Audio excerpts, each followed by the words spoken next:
Se cumpriu o versículo que diz: 1.000 cairão ao teu lado, 10.000 à tua direita, mas tu não serás atingido, na vida de quem? Pastor e juiz ministro André Mendonça, esse que bateu de frente, foi contra os crimes que Alexandre de Moraes tem cometido com várias vítimas, pessoas inocentes, senhoras, idosos, enfim, pessoas que não cometeram crime algum, e quem cometeu o crime, na verdade, é ele que deveria estar preso. Pois é, e todos que atravessam o caminho dele, de repente desaparecem. E foi o que tentaram fazer com André Mendonça. Olha o que aconteceu com ele. O ministro André Mendonça saiu para passear de avião. E ele estava em companhia do seu amigo.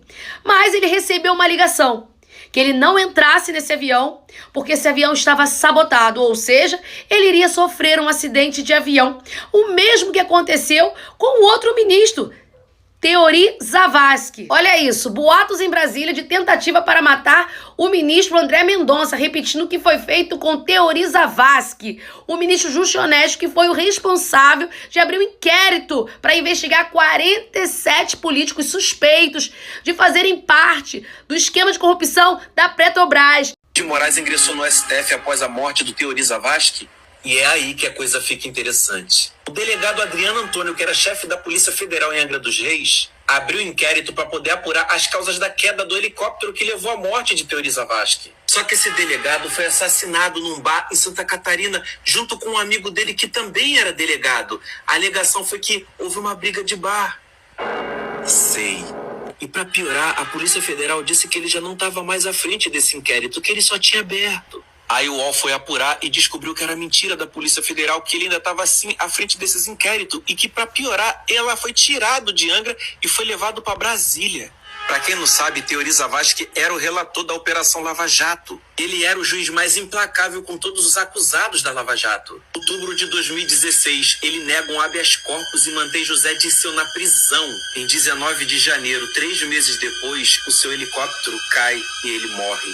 Mas para você não falar que é só uma coincidência do avião do ministro André Mendonça com o ministro Teori Zavascki, olha isso. Esse é o juiz que foi encontrado morto no seu apartamento após incluir o irmão do Lula no inquérito de investigação do INSS. Será só mais uma coincidência? Peraí, tem mais. Esse é Celso Daniel, professor, engenheiro e também político. Ele era filiado ao partido do PT. Conseguiu se eleger como prefeito em Santo André, São Paulo, e também conseguiu se reeleger novamente. Até que um dia ele descobriu o sistema de corrupção. E aí foi o fim para ele. Ele foi morto assassinado. Olha o que foi publicado a respeito da morte do prefeito Celso Daniel do partido do PT. Marcos Valério cita Lula como um dos mandantes da morte de Celso Daniel.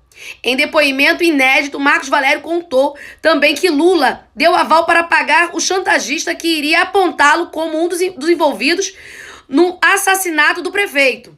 Um tempo depois, prenderam os caras que tinham matado o Celso Daniel. Prenderam 6 caras da quadrilha do Ivan Monstro e prenderam também o Dionísio. O Dionísio era um cara que 2 dias antes do sequestro tinha sido retirado de um presídio de São Paulo de helicóptero. O quê? Resgate? Resgate, resgataram o cara de helicóptero. E depois esse cara contratou a quadrilha do Ivan Monstro para sequestrar o Celso Daniel.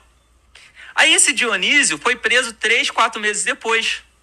E aí quando ele foi preso, ele no depoimento dele na delegacia, ele falou assim, eu conheço o Sérgio Sombra, eu tive a ver com a questão da morte do Celso Daniel, mas eu só vou falar em juízo pela questão da minha segurança.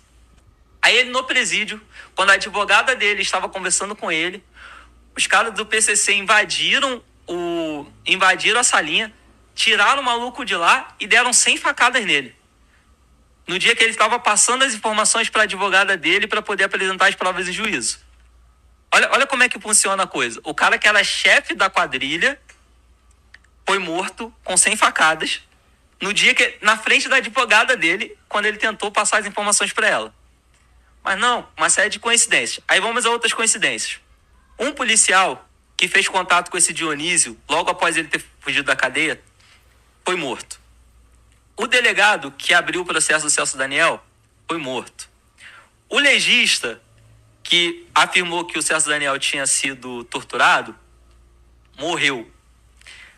O garçom que foi o último a ver o Celso Daniel saindo do restaurante com o Sérgio Sombra morreu. O cara que viu a morte do garçom morreu. Você tá entendendo como é que é? Ou seja, todos que vão contra o sistema de corrupção do PT da esquerda são presos, torturados e mortos.